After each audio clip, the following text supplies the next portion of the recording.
As always, I'm joined by Kieran Morley, my co-host. How are you doing? Yeah, not so bad, Mark. Looking forward to a Sunday game where we don't have to be up past 1 o'clock. I think that's nice. the main thing, isn't it? It's been hard going the last 2 weeks when we've been up stupidly early in the morning, only to go to overtime and lose both games in a close one. Obviously, we've got a kick-off at 5:09 tonight in the UK, 10:05 the rest of Europe, against the 4-2 Jets. Just before we get started, we are obviously presented by Endzone Kit. They are the best sort of stockers of quirky items, Broncos related in the UK. You can get free delivery straight from Southampton. And on top of the 25% code that they already have given you because the Broncos are playing in Europe, if you use the code Broncos Europe, you will get an extra 10% off. Now, I can vouch for this. I have bought myself a brand new jacket this week. It cost me £0 because I won a $50 gift card thanks to Renee's competition on the Facebook group, where you can win yourself a $50 gift card if you guess the correct score on one of the games. So if you get yourself onto that group on Facebook, Broncos Europe, you can have a go at that competition later today. So I think we open things up today by discussing last week's matchup against the Los Angeles Chargers, one of our bigger rivals. Initial thoughts, Kieran? A bit of a hard one to take, Mark, wasn't it? You get to overtime again, and then another game where the defense is playing amazingly against a really strong offense, and it come to an error, almost an individual error to see it out. So yeah, a little bit of a difficult one to take. Frustrating to watch again. You know, the first quarter seemed also promising. What a start to Greg Dulcis, put my teeth in. I'll just say his first name, to Greg's career. You know, and Russ looked good. He looked comfortable, moving outside the pocket a little bit, and then it just fell back into the previous trap, hasn't it, of what we've seen recent weeks. So it went downhill very, very quickly. Like you said, going out to a 10-0 lead in the first quarter, I thought we were in dreamland. This is it. This is the game. This is where we're kickstarting our season, only for it to go drastically wrong once again. Yeah. That touchdown to Greg, I know it might have been a bit of busted coverage, but it was so good to see Greg in his first start grab that touchdown. Open space, galloping into the end zone. Russ seemed to was in a little bit of a groove then, and I thought we'd kick on, but it wasn't to be. I think it was at the first quarter, Mark. Did he hit every completion? I think he had a perfect, I think it was 10 for 10 passer rate. Yeah, something like that. And then it just, whatever reason, I don't know if the Chargers adjusted a little bit and we didn't have a plan B, or you know, really what went wrong. But the running joke on media was it's run, punt, and we got into a bad groove, and it was painful to watch, really, wasn't it? I think, you know, when we were in overtime and we ran for 9 yards over the first 2 plays, and then instead of running for a yard with Latavius, we decided to put the ball in Russ's hands when he's clearly injured, from shotgun as well, which hasn't gone well for us this season so far, and obviously incomplete pass. Just put it in the hands of your big bulldozer and Murray and let him get that 1 yard, and you live to fight another day. We might not have gone any further, but at least we'd have got a fresh set of downs. Well, exactly. Yeah. No, 100% agree. And like I say, I know we've seen some unrest in the running back room following that game and a bit of a change, but it was one of them. Murray coming in, he started running really well and did what we discussed in the preview was squeezing them extra yards out of the big players, because let's be honest, Mark, the O-line wasn't creating the running lanes. It didn't suit Melvin or Boone as much as, you know, it did Murray, because he was having to fight for every yard. And but yeah, it just one individual error might have cost us this in the long run, but there was a few decisions through the game where it just, you know, maybe it wouldn't be in the right call. If you could get that chance back, maybe it would have been a bit different. Yeah, I think, you know, you mentioned the one mistake. I think obviously Montreal Washington muffed the punt. That's led to them to get into scoring yard, field goal range with their one-legged drama queen. I'm still not a big fan of him, but I thought he was going to roll around in agony for 10 whole minutes after that game. But yeah, we were saying in the Discord, weren't we, that he's got to miss one of them but it never came. It So I just don't think never his came, injury did was it? as bad as he was putting on. No. Obviously, Hackett's come out and said that Washington's going to be the punt returner and Gordon's going to be the starting running back for this game. Both correct decisions or not? Yeah, I think with Washington, definitely. I think that was a single communication issue, and really, PJ Locke's the one I think it was PJ Locke who's the one who could it have been a penalty? I think that, initially that's what you're screaming at the telly and everything, but I think the analysts sort of give a little bit of a breakdown after of why it wasn't, and really I think it's that communication between PJ and Montreal to sort of say, look, I want fair catch, get out of the way. So I think it probably was the right call. I don't think there was too much argument from that side of things, but it's one of them, an isolated incident, Mark, and hopefully, it's a big one. So hopefully they learn from it and we don't see it, because our special team hasn't been the issue that it has in recent years. No, definitely not. I mean, under Tom McMahon, I think it was Tom McMahon. Yeah, sounds familiar. Tom, someone or other. Might not be McMahon. It was just an absolute disgrace. Special teams, it let us down week in, week out, and it's been pretty good so far this season. Along with the defense, it's been pretty lights out. So no real complaints there. No. Just a one-off freak show, really. And I fully expect him to put it right this week. I agree. But going on to Melvin, I can see it. I can see it going similar to how it went last week, though, Mark. I think we'll jump into the preview in a moment, but I can see it sort of being one of those, especially now with Brett Rippon in at QB. I think that we will probably be relying on that run game a little bit early doors, and I think the Jets are maybe going to set up to try and stop that and try and make us pass. Get Brett to pass the ball, and our O-line, we've come out as a new O-line again, sort of a front five. So it's not going to be perfect. It's going to be gritty, and I can see maybe Murray coming in and fighting for those yards again. I think it's going to get a little bit ugly at that front, but yeah, I still don't really know the full decision behind Melvin coming out, because the fact that Boone was in and got quite a few carries still, and I don't think Gordon had done anything really wrong in the game so far. So it'd be interesting to see how this one unfurls this week and the coming weeks, leading into the trade deadline especially. Who would you start? Who would be your number one running back to start this game? I know where my heart goes. I know where it goes straight away.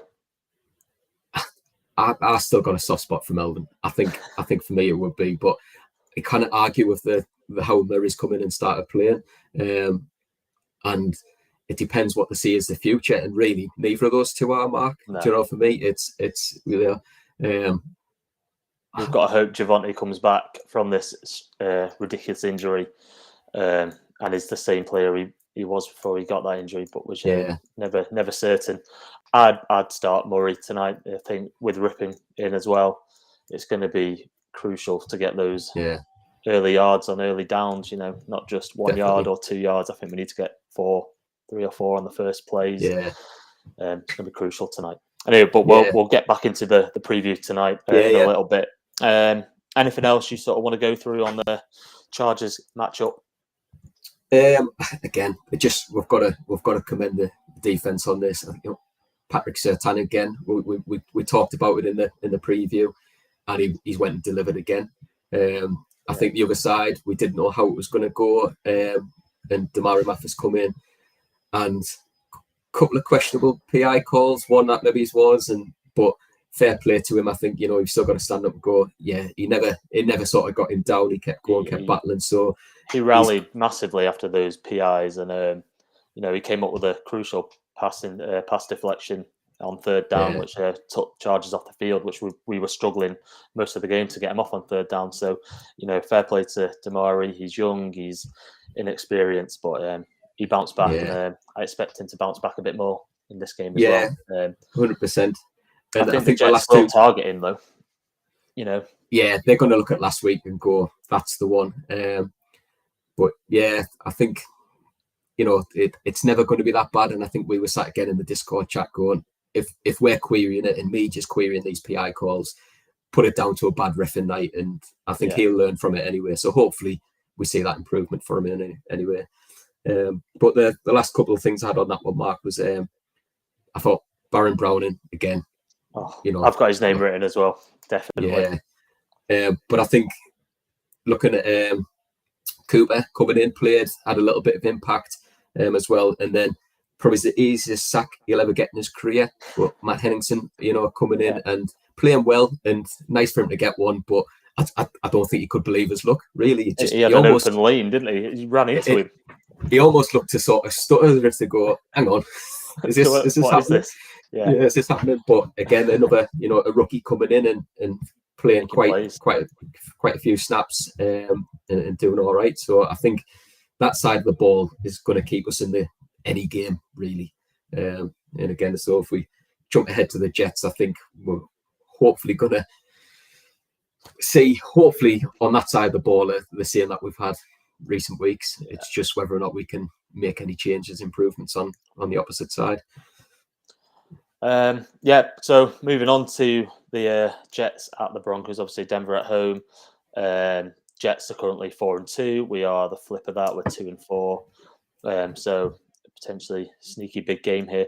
Obviously, biggest news is that Russell Wilson is out for this game, and his status is in doubt for next week's game in London as well, which I'm sure is the news everyone wanted to hear over here.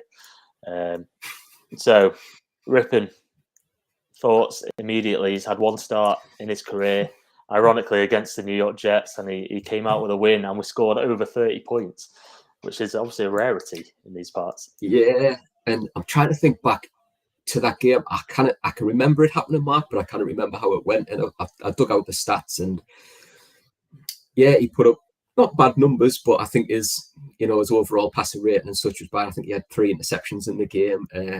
So I can't remember if the D scored a couple of touchdowns, whatever happened. But look, he beat out Josh Johnson in camp. Unfairly as well. He looked more consistent. He's got a bit of he's not a deep threat QB, but he certainly hit those passes in pre-season. Yeah, and I think that's maybe with Russ at the helm. That's what I've been saying for a couple of weeks. Is kind of what we need to do is get those basics down, those short yardage passing or running game, and it'd be interesting to see what adjustments Hackett and Co make for Rippon coming in, and how maybe that unsettles the Jets if they've been planning for Russell all week, and obviously they know how he plays a bit more. But it'd be interesting to see if we make those adjustments, and then hoping that Brett Rippon does all right. Does he stay in? Or do they keep that game plan for Russell moving forward? How do we, because ultimately we need to see some change on that side of the ball. It's been poor, but it just never looks like it's a kind way of phrasing it, for sure. Yeah. Obviously Russell, he struggles using the middle of the pitch. He's not one to throw into the middle, but I think we'll see that tonight using our tight ends. I think Joe Judy could have a good game in slot. I just think hopefully those short throws will work tonight. Now, I've written down the O-line being our biggest sort of threat tonight. Now, last week it was criticised, and it scared me a little bit. People were saying, "Oh, look, it's not our starting O-line." 4 out of 5 on that line were pitted in to be our starters at the start of the season, which is kind of scary. The only one missing was Garrett Bowles, which is kind of scary. Obviously, the Jets have got Quinnen Williams coming up against Lloyd Cushenberry. That scares me a little bit as well. But, we need to give Rippon time to throw the ball. Just give him a pocket, give him a clean pocket to throw from. Don't let him get hit early. Otherwise, I think he's going to be a deer in the headlights. Yeah, and I think that's what we've been wanting to see from Russ, Mark, is the fact that if the pocket's collapsing, let him scramble, let him do what he does best and make that time. And it first quarter last week, it was happening. He was making a few of them plays, and then it kind of stopped. If Rippon's not going to be doing that, then I think, we don't want to force him out of the pocket. We kind of need to keep it clean. But like you say, we've got sort of a new left tackle again, although I think it changed last week. Billy Turner making his start. Do we know yet if Quinn Miners is fit? If he's due to play? I've not seen the report yet, but obviously he played last week. I know he had a foot injury again and stuff, and there's worries there. So we could really do with him starting, making those running lanes, giving him a second week back. And he was a massive reason why our run game was working sort of towards the start of the season before he got injured. Yeah. But I think, look at it to me, Mark, I think that left side at the moment, without Garrett Bowles, I think, like you say, Cushenberry's he's struggling a little bit. Dalton Rising has been struggling a little bit. And then we've got a new left tackle in again. It's going to be, that was one of my key matchups, was how we handle the Jets sort of front line there. Yeah, it's definitely the strong point on their D. I mean, they've got Sauce Gardner in the backfield as well, in the cornerback. He's been playing lights out this season. No one thought the Jets were going to have this start to the season, and it's up to us to stop that this season. We've got Zach Wilson, obviously, opposing quarterback. Thoughts on him generally? Yeah, a bit of an up and down start, I think, but he's one of them. He is a prospect, and you think, it's still very early in his career. Since he's come back, he's looked quite good, and the Jets are winning. But the stats I've marked down, Mark, is I've looked at us versus the Jets overall, and it's strangely similar across the board. Our stats are yards apart on everything. I think just on the offense, where they're 17th, we're 22nd overall. 343 yards per game. Shootout tonight, then. Well, it's just, Russian, they're 18th, we're 19th, 0.5 of a yard per game difference. But their passing game's a little bit better now.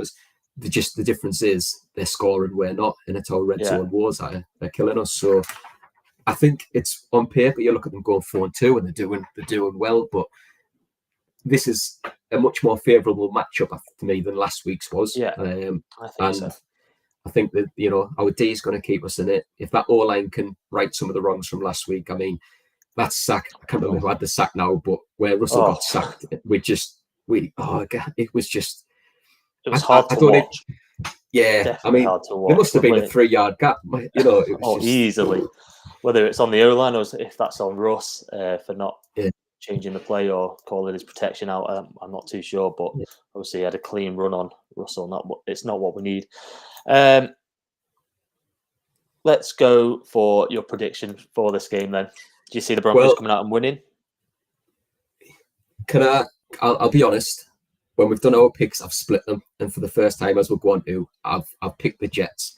But that's me playing the numbers game, Mark. And on this, I've actually when I come and did my matchup, I've got us winning, but a close one. I've gone 2017. That is close. That's going to be another nervy game. I've gone the same. I've gone Broncos win though. On the picks as well. Sorry, that was. Oh yeah, you've done it. That was a Broncos win though, twice. Yeah. I've gone 24-13.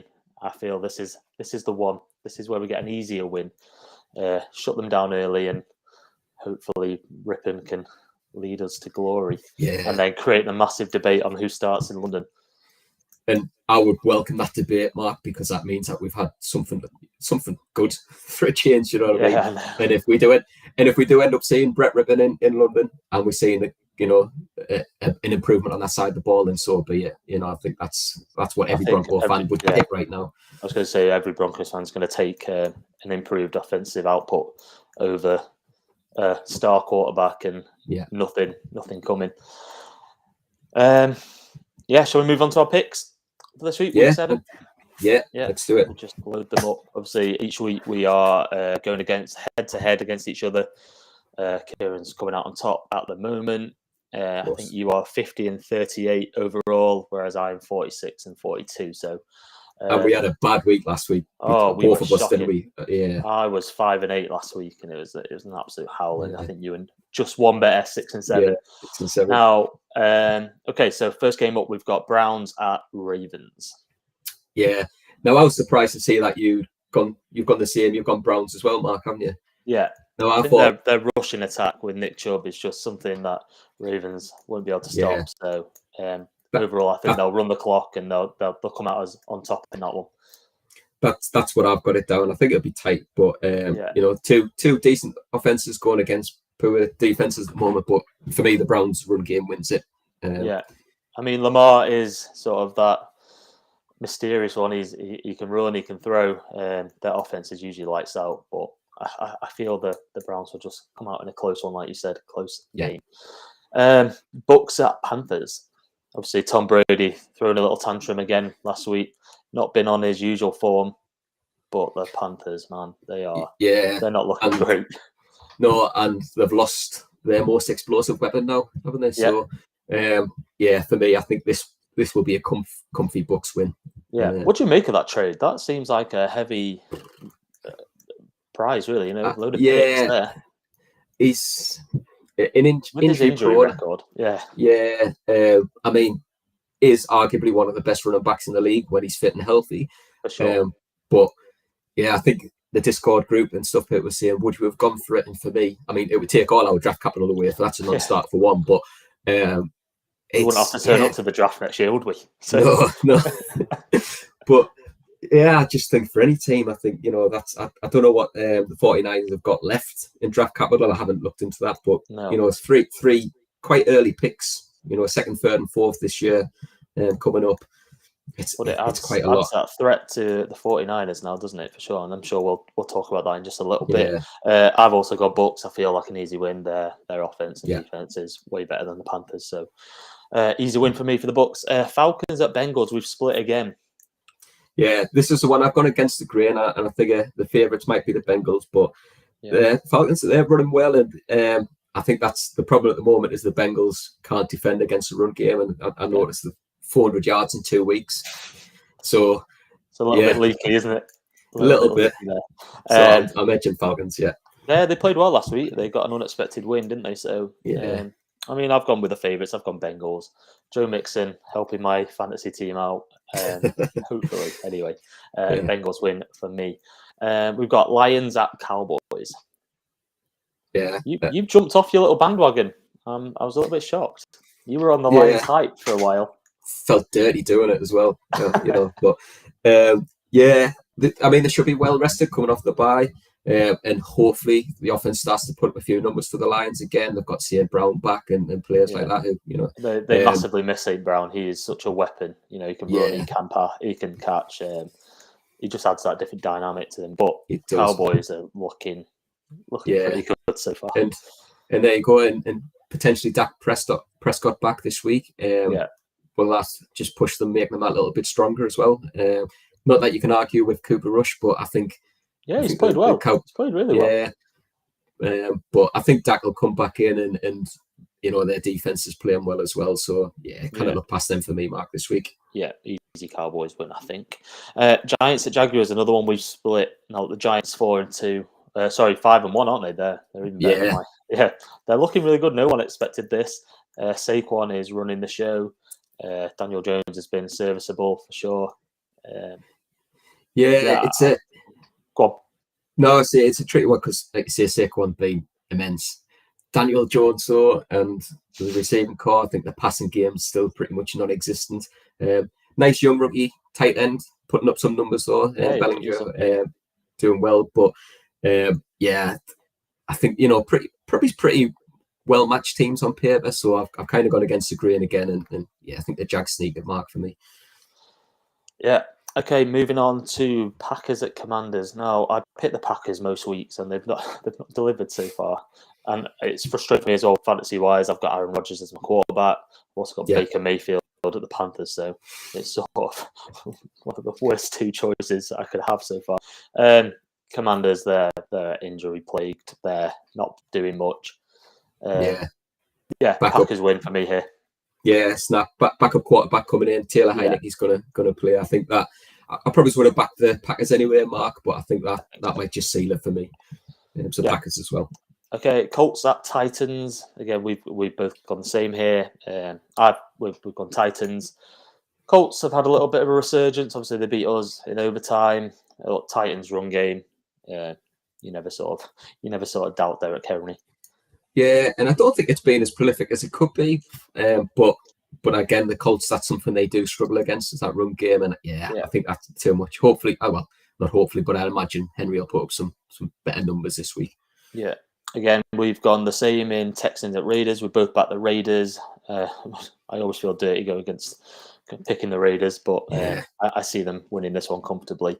Yeah. Devontae Just Adams too much. put some numbers, Darren Waller, and then you've got Jacobs in the backfield who seems to have picked up his game in the last few weeks. Yeah, he just needed that kickstart against us, didn't he? We always want to provide a kickstart to a running back. We love there it. We go. But yeah, so for me, exactly the same. I just think, take the defense out of it for the Raiders. I think that the offensive side of the ball's got too much this week. Yeah. Jets at Broncos up next. We've obviously discussed this at length. You've gone Jets on the pick purely because you want the numbers and you can, you get a win either way, really. Well, I'd rather do for one, but it's hard to look optimistic, Mark. And I think the last 2 or 3 weeks, the last two in overtime's worn us down. I think it's been absolutely brutal. And both games have seemed real, winnable. And maybe going into the Chargers game, I didn't believe we could win, but the way the defense played and shut them down, we probably should have come out of that game with a win. Yeah, 100% agree. And I hope it's the other way, that D, like I said before, D puts up the numbers and then we get it over the line on the other side. But numbers game, gone the Jets. Sorry. Yeah, that's all good. The first time anyone's gone against the Broncos on this as well. Chiefs at 49ers. You backed all the AFC West teams this week. You've gone Chiefs. Except the Broncos. Yeah. That's a bad omen. Or it could be a good omen because I've been a jinx so far. So never know. But yeah, as you mentioned before, Mark, obviously they're getting that weapon and he's expected to, I think, they put a little player package together from what I've been reading to suit McCaffrey. So the 49ers, they've been decent anyway. But it's hard to look past the Chiefs. Even coming to the season. They do look imperious, but I thought 49ers with McCaffrey, with Garoppolo's played all right. He's not played out of his league yet, but hopefully 49ers get a few pieces back on their D, which has been shaken up. I've gone 49ers, but looking back at it now a little bit, I probably should have gone Chiefs. But well, I'll gladly concede that point, and hope the 49ers come away with it, to be fair. But Seahawks at Chargers. Seahawks have been a surprise package for most teams, most people this year. I can't see past the Chargers though. Not on this one. No, I think even against our D last week, who stopped it, you can see why they're so good on that side of the ball. I mean, even when we were getting close to Herbert, it just wasn't close enough at times and things like that. So they just managed to convert every third down pretty much. They could have been 3rd and 1. They'll convert it. They could have been 3rd and 16, and somehow they seem to just get over that line. And that's what you need to win games. Grind the defense and I think down. In Seattle's defense is struggling still. I think they're surprising on the other side of the ball really with Geno Smith, the quarterback. So I think there might be points in that game potentially. But Chargers quite comfortably for me, I think. Yeah, I'm with you on that one. Steelers at Dolphins. Obviously, Tua should be back in at quarterback. That makes all the difference for me here. I've gone Dolphins, as I think you have as well. Yeah, exactly. Same. Tua swung it for me. Steelers still unconvincing, I think. But I don't think there's much more on that one, Mark. I think they've gone explosive. So Dolphins. I think so. And then finally, Bears at Patriots. Monday Night Football, isn't it? I think that one. Yes. I've gone Patriots, as have you. Mac Jones was in doubt, I think, for this game, but I think recently they've just said he probably will be playing. He's been pretty decent. Their run game's been good. Bears hit and miss. The Patriots have just ground results out, and I'm thinking they get the win in this one. Yeah, they started to pick up that bit of momentum, I think, the Patriots, and I think even without Mac Jones, if it was Bailey's out here and again or whatever, I think I still would have been backing them. I think for me, the Bears were the worst passing offense, I think, in the league at the moment. It's just difficult. So Pats again. Probably it's not going to be a massive scoring game, but I think there'll be a scorer more in it, Mark, I think, for that one.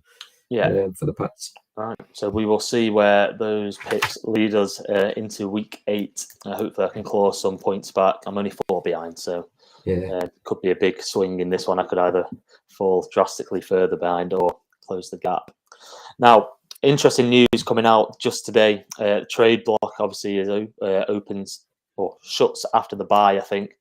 And it's come out today that Broncos have fielded several calls for Bradley Chubb, Jerry Jeudy, and KJ Hamler, as well as Albert O. I think not seen that one out there, but initial thoughts on this. Would you get rid, get some picks back, or would you hang fire? It's a difficult one. I think we'll take them in order, Mark. I think if we start with Bradley Chubb, probably had a bad injury run with us, coming back, had a great start to the year. Yeah. Our edge rushers, like our outside linebackers, it's thin on the ground at the moment with Randy Gregory and IR. Was it Aaron Patrick last week? We've got players who are out at the moment. So it's almost like if he's not the future, if they don't see him as the future, which the numbers he's putting up, I would argue with that, I think. But if they don't see him as the future because they're happy with Randy Gregory and Baron Brown and they're the main two, it still feels like it's the wrong time because we don't have any depth for me. But so I can see that one. It has to be a tricky one, isn't it? Has to be a really good offer for me, I think. Yeah, and I think they did say that they won't be selling low on any of these players if they do trade. I'm firmly against this one. I mean, with the current pass rush crop, we've got Randy Gregory, injury prone, Bradley Chubb, injury prone, and the depth behind that. You've got Baron Brown in who's flashing recently. Can he, cement that into the future? I think Bradley Chubb is probably the player we would get the most in return for, but with that depth and him playing lights out so far this year, I'm a firm no on trading him at the moment. I think I agree. I do.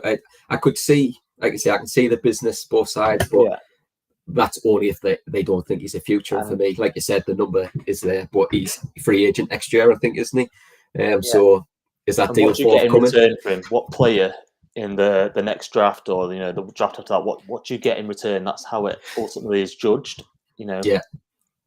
Yeah, and like I say, it's leaving a hole for me on that side of the ball, whereas the holes we're trying to fill. For me, at the moment, it's at all line. At the moment, that's got to be priority. And looking maybe to next year as well, we maybe need to be looking in that running back room because what happens with Gordon, what happens with Murray, how does Javonte bounce back from that injury? So I think it's we need to be getting a high pick and getting a starting offensive lineman for me in that. So it's an early round pick, isn't it? At worst, at minimum, That's all we need. Jerry Jeudy, would you listen to offers? Hasn't performed like we all expected him to, or probably not expected him to, or how we wanted him to. Yeah, I mean, it's a hard one because you look at them first couple of years and he didn't have a quarterback getting him the ball. When he did, he had a few drops and his performance let him down a little bit as well. Would I now? Again, we've got, some... I think Kendall Hinton might be out of contract next year, but I think he'd be a relatively cheap pickup. Performing well when he's come in. He's made a couple of decent catches last couple of weeks. Montreal Washington's only going to get better. We're going to get Tim Patrick back next year, hopefully fit and healthy, Mr. Dependable. I'd be tempted to listen to offers for one of the next two wide receivers. I would listen to offers for KJ more than Jerry in this one. I think if we could have a season or 3 seasons of Tim Patrick, Cortland Sutton, and Jerry Jeudy, which is what we all wanted. Obviously, the Tim Patrick injury 100%. Let that down, and it puts more pressure on Jerry to perform. Let's give him another year. I know that it might be bad to say, but he needs more time. He needs more chances. I think we'll get more from him in draft capital. I think he would push a bit more than KJ, obviously. But I also think we've got similar in Washington. He's a bit more similar maybe to KJ as that replacement and stuff. So, and I just really don't think we've seen the best. His route running, that's outstanding. It's just not working for whatever reason. But we kind of just see it's not working for Jerry Jeudy at the moment. It's not working for the offense. So we've got to give it that chance to click. Really, Mark. I think like you're right before we make that decision. No, we touched on KJ. especially with Montreal coming in, I think they just match each other a little bit. I think KJ is the better wide receiver, but they're both the speed element. They're both just going to run up the field, and and we'll get that special teams from Washington as well. You know, exactly. he has done well. Exactly. So no, I wouldn't like to see him go, but I'd be open to listen to offers for him, I'm afraid. Albert O, he's surplus to requirements now. Greg Dulwich come on. He seems to be tight end number 1. Eric Salbert number 2. Tomlinson number 3. Big Albert O's got all the traits to be a tight end number 1. He's just not shown it consistently. Yeah, and I think we touched on it in the preview last week, and I've been listening to a few of our media friends in Denver chatting on podcasts and stuff, Mark, this week, and there's a bit of a double-edged one, really, because we can look back and go, well, Dulwich last week was getting those throws. You know, he was getting them options to be in the middle, and yes, Russell didn't see him. He had a couple of wide open ones, but Albert O hasn't been getting those opportunities as much this year. They are very similar in type of player. See a bit difference in size compared to I see Albert O as more of a mismatch. You know, as inside linebackers. But the argument I've seen this last couple of days on media, which is a hard one to disagree with, is the rest of our tight end room is out of contract coming in next year. Albert O's on a rookie contract for the next 2 years, this year, next year. Do we keep him around?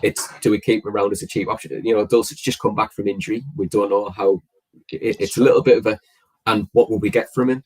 Because I think for Albert O, would you be looking? It'd be a late round pick, I'd imagine. It'd be a day 3 pick for sure. I don't see a day 1 or 2. Well, no way a day 1. So no. So it's you know, for minimal cost, do we keep him around? But we're not getting that blocking tight end. And like you say, I know we've got 3 out of, you know, hitting free agency or out contract next year. Wouldn't be surprised me if we bring one of them back or somebody very similar in that makeup. But yeah, it's one. Is it worth keeping around for what we get in return? I don't know. I'd not be against it, but it has to be the right deal, and I don't know. I honestly couldn't say what I think that is really right now. It's a tricky one for sure, but it could be very busy come the trade deadline after the bye. London could be the last time we see a couple of big names on this roster.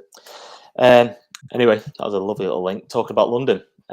We've got a number of events going on, obviously next week. I think we cover Friday, Saturday and Sunday in events.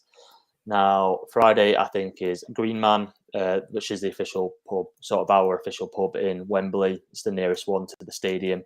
We will have people down there on the Friday night. We've got Renee, who is End Zone Kit, so she'll be having things that I can sell, and just a good chance to get a little meeting if you're down there early and chat Broncos with fellow Broncos fans from across the globe. Really, I know there's people come from Italy, Germany, Spain,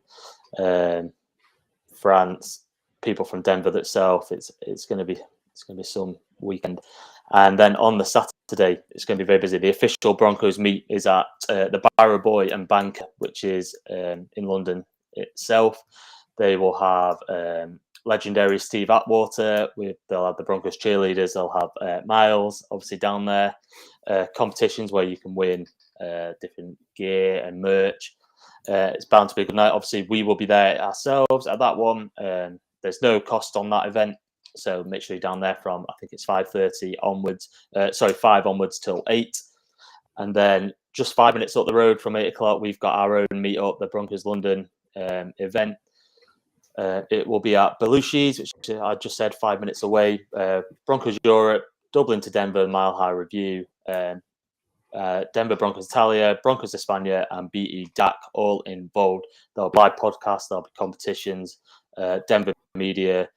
It's going to be the place to go. Now, you have to buy a ticket for this one. I feel like tickets are still available. There's a lovely menu. Have you seen the menu? Oh, yeah. It's one of them. Insane. Yeah, it'll take me too long to pick. I'm going to have to get somebody else to do it for us. I know. Yeah. No, definitely. They're all named after Broncos legends. We've got the Perner burger, which I've got my eyes on, obviously, after Brandon Perner, and that's good sports. That's good Broncos. Get your tickets. They will be, there's links all over our social media, so make sure you get down there. We will be there representing Broncos Europe for sure. Be good to meet as many of you as possible. Just put faces to names, really. Obviously, we've got a massive community on our Facebook pages and Discord, so if you can get down there, that'll be amazing. And then Sunday before the game, we will be at the Green Man pub once again for our pre-match tailgate party. No cost on that one. Just get yourself down to the pub and we will all walk over to the ground together. Thoughts on London? You looking forward to it? Yeah, as you said last week, Mark, I absolutely cannot wait now. And I think with that much going on the days leading up to it, I mean, I'm down Saturday myself and stuff. I keep forgetting there's a game at the end of it. No. Do you know, it's like, so... Yeah, and then I remember that I get even more excited. So yeah, I think it's going to be a brilliant weekend. I know we've got over 300 tickets in our Broncos Europe section in the stadium. I know you're going to be part of that. Yeah, I'm part of that. Yeah, it's going to be loud. It's going to be orange. Make sure you wear your orange jerseys. White or blue. We are going to turn orange, Wembley orange. So it's a no-brainer. Wear your orange jerseys. And we look forward to seeing you down there. Obviously, if you are down there, tag us in any photos. Use the hashtag Broncos Europe. Or Broncos London, and we will retweet and feature as many as we can. Obviously, it's going to be a very, very exciting week. But all we could say for now is join our communities on Facebook, Discord. There's links all over our media. Follow us on Twitter at Broncos EUR, and we will see you for tonight's game against the Jets, 9:05 UK, or 10 in the rest of Europe. So thanks for joining me once again, Kieran, and we will see you all next week.